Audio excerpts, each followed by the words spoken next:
ઓપ્શનમાં બહુ રૂપિયા ગુમાવ્યા છે તો ઓપ્શન તમને આપું, હું આ ઓપ્શનનું તમને નોલેજ આપું, હું કોલ વાળાએ બુક કર્યા તો ઠીક છે. એમાં નેગેટિવિટી શરૂ, એક ટ્રેડમાં ડબલ, સેલર એક્ટિવેટ થયા, પુટ લીધા પછી એને 800 પોઈન્ટ દીધા તો કેમ પડે કે 600 પોઈન્ટ થી વળી જશે. આમાં કુબેરનો ખજાનો પડ્યો. આપણે છેલ્લા વિડીયોમાં વાત કરી હતી બેંક નિફ્ટીના ઓપ્શન વિશે.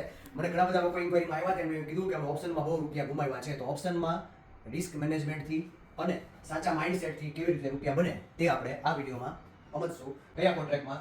આ ડિસેમ્બરના કોન્ટ્રાક્ટમાં. પણ હું આ સ્ટ્રેટેજી તમને આપું, હું આ ઓપ્શનનું તમને નોલેજ આપું, હું તમને આ બેંક નિફ્ટીના ચાર્ટ રીડિંગ કરીને દેખાડું તે પહેલા તમારું માઇન્ડસેટ ખાસ ધ્યાન રાખજો, પોઝિટિવ જ જોશે. ઓપ્શનમાં બધા લોસ જ કરે છે, ઓપ્શનમાં મારા રૂપિયા ઝીરો થઈ જાય છે, મારા ભાઈબંધ ઓપ્શનમાં કંગાલ થઈ ગયો, આ બધા વિચાર છે ને પહેલા કેન્સલ કરીને જ તે પછી આ વિડીયો જોજો. કારણ કે હું કંઈક નવું લાવ્યો છું, પાછો આવ્યો છું. તો જો હવે આ જે ચાર્ટ છે તમે જો 5 મિનિટ્સનો ચાર્ટ છે અને આ 5 મિનિટ્સનો જ ચાર્ટ હું તમને દેખાડું છું. પણ આ સ્કેલ્પિંગ નથી હો ભાઈ, આમાં સ્કેલ્પિંગ ના કરતા, બરોબર? આ જેવો ડિસેમ્બર કોન્ટ્રાક્ટ સ્ટાર્ટ થયો, પહેલા અહીંયાથી બેંક નિફ્ટી ઉપર ગયું, કોલ વાળાએ બુક કર્યા તો ઠીક છે, નકર ફૂલ લોસ, અહીંયા ઝીરો, અને પછી માઇન્ડમાં નેગેટિવિટી શરૂ. પણ જો નોલેજ હોય તો કેટલા રૂપિયા બને? એક ટ્રેડમાં ડબલ, બરોબર? એક ટ્રેડમાં ડબલ બનાવવા માટે નોલેજ પણ ડબલ જોઈએ, એટલે નોલેજ લઈ લેજો. હવે જ્યારે આ કોન્ટ્રાક્ટ ઓપન થયો ત્યારે આપણે ફક્ત ગોતવાની છે ડિમાન્ડ અથવા સપ્લાય. ડિમાન્ડનો મતલબ એવો થાય કે પ્રાઇસ છે એ રાઇઝ થશે, સપ્લાયનો મતલબ એવો થાય કે પ્રાઇસ છે એ નીચે જશે. આવું પ્રોબેબિલિટીથી થઈ શકે, 100% એક્યુરેસીથી ના થઈ શકે. તો ઓરાવ હવે તમે જો જેવો કોન્ટ્રાક્ટ શરૂ થયો તો ડિમાન્ડ ક્યાં બની તો હું તમને દોરીને દેખાડું. આ બની ડિમાન્ડ, આ સ્ટીક ડિમાન્ડ બની. ઝૂમ કરીને આપણે જોઈએ. જો આ સૌથી મોટી સ્ટીક, જેવો ડિસેમ્બરનો કોન્ટ્રાક્ટ શરૂ થયો એટલે આ સૌથી મોટી સ્ટીક બની. હવે આ ડિમાન્ડ બની તો મારા કહેવા મુજબ તો એકચ્યુઅલી બેંક નિફ્ટી ઉપર જવું જોઈએ તો નો ગયું. બની છતાંય માર્કેટ કેમ ઉપર ન ગયું તો એની માટે આપણે યુઝ કરશું ડિમાન્ડ ઝોન. હવે ડિમાન્ડ ઝોન જે લોકોને ખ્યાલ નથી તે લોકો જલ્દી મારી ચેનલને સબસ્ક્રાઇબ કરી દો, ફોલો કરો.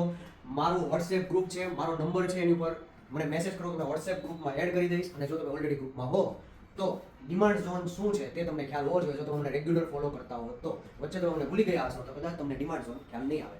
તો હું ફરીવાર રિપીટ કરી દઉં છું. અહીંયા જ્યારે એને ડિમાન્ડ ઝોન ક્રિએટ કર્યું તો એ પર્ટિક્યુલર ડિમાન્ડ ઝોનની અંદર એ સર્વાઈવ ના થઈ શક્યું, કે મતલબ એ ઉપર ના લઈ જઈ શક્યું ભાવને. એટલે ડિમાન્ડનો મતલબ કે બાયર્સ એક્ટિવેટ થયા હતા, પણ એ સેમ ડિમાન્ડની અંદર તમે જુઓ કે સેલર એક્ટિવેટ થયા. એટલે અહીંયાથી મારા દરેક સ્ટુડન્ટે પુટ લીધો હતો અને તેના સ્નેપ હું આ વિડીયોમાં અને આ વોટ્સએપ ગ્રુપમાં અત્યારે જ પોસ્ટ કરીને દેખાડીશ, જેથી તમને મારા સ્ટુડન્ટનું, મારા સ્ટાફનું અને ખાસ કરીને મારું પરફોર્મન્સ ખબર પડે. હાજર લાઈવ અને લાઈવ પ્રોફિટ સાથે. તો અહીંયા અમે લોકોએ પુટ લીધો કારણ કે એ ડિમાન્ડ ઝોનની ઉપર ના જઈ શકતું. પણ સપોઝ કે તમે અહીંયા ડિમાન્ડ જોઈને કોલ લીધો હોય તો પણ તમારો એક નાનો એવો એસએલ હિટ થશે, જેમાં પ્રીમિયમમાં તમારા 150 પોઈન્ટ જેવા જશે, 150-200 પોઈન્ટ જેવા, અને પછી તમને પાછો પુટ પકડાઈ જશે. હવે શું કામ શ્યોર હતું અને ક્યાં બુક કરવાનું હતું એ મેઇન વાત છે. પુટ લીધા બાદ અહીંયા તેમને સ્કેલ્પિંગ જે લોકો કરતા હોય એમને 150-200 પોઈન્ટ મળતા હતા. પણ આપણે આ કાંઈ સ્કેલ્પિંગ કરવાનું નથી. 150-200 પોઈન્ટ ભેગા કરી તમે કેટલા ભેગા કરી લેશો? છેલ્લે ટીપે સરોવર ભરાય તે કહેવત આમાં કામ જરાય નહીં લાગે. તમને ટ્રેન્ડ પકડતા આવડશે તો જ તમે આમાં જીતશો. હું કાંઈ બહુ મોટો ટ્રેન્ડ નથી કહેતો, પણ જે એક પ્રોફેશનલ ટ્રેડરનો જે એક્ઝિટ પોઈન્ટ હોય એ હું તમને હવે દેખાડીશ. જોઈએ કે એકચ્યુઅલી ક્યાં બુક કરવાનું હતું અને ક્યારે ટ્રેડ ચેન્જ કરવાનો હતો. તો હવે આપણે ઝૂમ કાઢી નાખીએ અને તમે જુઓ આપણે પુટ લીધા પછી એને કેટલી રેલી દીધી? એને દીધા 800 પોઈન્ટ. તમે જોઈ શકો છો પુટ લીધા પછી એને 800 પોઈન્ટ દીધા. પણ ખબર કેમ પડે કે 800 જ પોઈન્ટે બુક કરવાનું? ખબર કેમ પડે કે 600 પોઈન્ટથી વળી જશે, 800 પોઈન્ટથી વળી જશે? તો થોડુંક તો સિક્રેટ મારે રાખવું પડશે. નહીં, સિક્રેટ નહીં રાખવું, આજના વિડીયોમાં બધું ડિસ્કસ કરીશ. આ ડિમાન્ડ બની પછી અહીંયા સાથે કે અહીંયા જ કેમ બુક કરવાની કેવી રીતે ખબર પડે? તો તમે અહીંયા ધ્યાનથી જોજો કે અહીંયા એક સપ્લાય બની છે, આ સ્ટીક રેડ કલરની. સપ્લાયનો મતલબ એકચ્યુઅલ એવો થાય કે ભાવ જવો જોઈએ નીચે.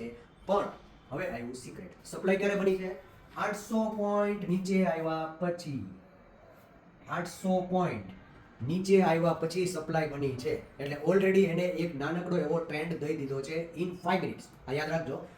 અને હવે સપ્લાય બની છે તો આનો અર્થ એવો થાય જો એ સપ્લાય ઝોનને તોડશે તો વધારે નીચે જશે, પણ એણે સપ્લાય ઝોનને તોડ્યું નહીં, બરોબર? તો આ ટ્રેડમાં રિસ્ક ફક્ત 100 પ્રીમિયમનું જ આવશે.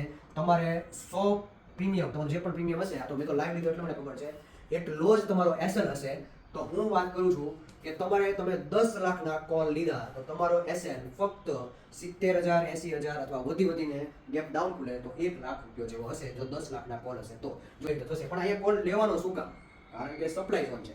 સપ્લાય ઝોન ઓળખવાની શું કામ? એની માટે તમારે મને એકવાર તો રૂબરૂ મળવું પડશે અથવા મારી સાથે વાત કરવી પડશે. અહીંયાથી કોલ લીધો. આ કોલ લીધા પછી તમે જુઓ છો કે કેટલાય ટાઈમ સુધી સાઈડ વે ચાલીને પછી એને રેલી શરૂ કરી. હવે તમે માનો અહીંયા જ્યારે રેલી આવતી હશે તો તમારા મગજમાં એક જ વસ્તુ હશે કે ક્યારે ડબલ થાય, ક્યારે ડબલ થાય. આ વસ્તુ તમે મગજમાંથી સાવ કાઢી નાખજો. ડબલ એની મેળા થશે, તમારે ફક્ત ધીરજ રાખવાની છે. તમે કોલ લીધા પછી મેઇન વસ્તુ એ ધ્યાનમાં રાખો કે બુક ક્યારે કરવાના છે. Exit is very important in trading. Then entry. Entry અત્યારે યુટ્યુબમાં તમને બધા શીખવાડી દેશે. એક્ઝિટ શીખો ને તમે તો તમને આખો ટ્રેન્ડ પકડતા આવડશે ને તમે પૂરેપૂરો લાભ ઉઠાવી શકશો. આ માર્કેટનો આમાં કુબેરનો ખજાનો પડ્યો છે. હવે તમે જો કે આ કોલ ચાલુ છે તો શું અહીંયા જ્યારે એને સાઈડ વે શરૂ કરી તો અહીંયા આપણે એક્ઝિટ થઈ જવાનું હતું. પ્રશ્ન કે શું અહીંયા આપણા ડબલ થઈ ગયા છે? શું આપણે અહીંયા એક્ઝિટ થઈ જવાનું હતું? તો નહીં, અહીંયા આપણે એક્ઝિટ નહોતું થવાનું. એનું રીઝન છે કે એને જે છેલ્લી મોટી સ્ટીક બનાવી, જેને અમે મિની ડિમાન્ડ કહીએ છીએ, એની ઉપર એને સાઈડ વે ચાલુ કરી. મતલબ કે એમને નીચે જવાનો મૂડ નહોતો. તમારે એનો મૂડ જાણવો હોય તો તમારે એની સાથે બેસવું પડશે અને પછી તમે એનો મૂડ જાણી શકશો. તો અહીંયા પણ મારા સ્ટુડન્ટે હોલ્ડ કર્યો તો હું હમણાં જ સ્નેપ મૂકું છું. પછી તમે જુઓ કે અહીંયાથી ઉપર ગયો. હવે તમે ધ્યાનથી અહીંયા ઓર આવજો. આપણો કોલ ઊભો છે અને આપણે ઓલરેડી અહીંયા ડબલ રૂપિયા બનાવી નાખ્યા છે. હવે શું થશે? જ્યારે આપણે કોલમાં ઊભા હતા ત્યારે એણે અહીંયા એક સપ્લાય બનાવી, જે હું આખી માર્ક કરીશ. આ સપ્લાયની હું વાત કરું છું. આ સપ્લાય બનાવી, પણ એ સપ્લાયની નીચે જઈ જ ના શક્યું. એને તમને બીવડાવ્યા. એકવાર એને અહીંયા બીવડાવ્યા, એકવાર અહીંયા આવ્યું અંદર, એકવાર અહીંયા આવ્યું, બરાબર? તો 3 વાર એને તમને બીવડાવ્યા કે ભાઈ આ ડબલ છે, એ રૂપિયા તું લઈ લે, કારણ કે નકરી નીચે આવી શકે. પણ અમે સ્ટુડન્ટને એવું શીખવાડ્યું છે કે સપ્લાય બને અને ભાવ નીચે ન જાય તો એક જ પ્રોબેબિલિટી છે કે ભાવ ઉપર જાય. તો અહીંયાથી તમે જુઓ કે પાછો ભાવ ઉપર ગયો અને તમે બિલીવ નહીં કરો કે આખો જે ટ્રેન્ડ છે એમાં 200% રૂપિયા બન્યા છે. જો તમારી પાસે અહીંયાથી કોલ લેવાનું નોલેજ હોય, જો તમારું રિસ્ક સાવ એટલે સાવ ઓછું હોય, જો તમને રિવોર્ડ વધારે લેતા આવડે, તો આવું ને આવું નોલેજ ખાલી કોમોડિટી માર્કેટમાં નહીં, ખાલી ઓપ્શનમાં નહીં, ખાલી ફ્યુચરમાં નહીં, સ્ટોકમાં પણ તમારે જોઈતું હોય તો આજે સંપર્ક કરો સ્માર્ટ આર્ટ ટ્રેડર્સ ક્લબ. હું એક ટ્રેડર છું, મારું નામ છે જીગર પંડ્યા. હવે સ્ટોકની વાત કરતા હતા.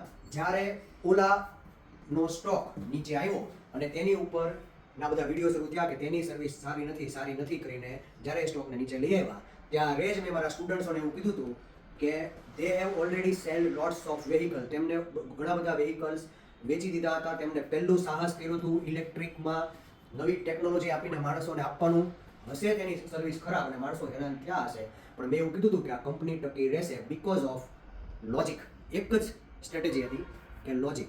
તો જે કંપની ખૂબ જ નીચે જાય અને આગળ જતાં એને માણસોને એ કંપનીની જરૂર પડે જ તે ત્યારે એ કંપની ઉપાડી લેવાની અને તમને જે પર્સન્ટેજ મળશે તે અકલ્પનીય હશે.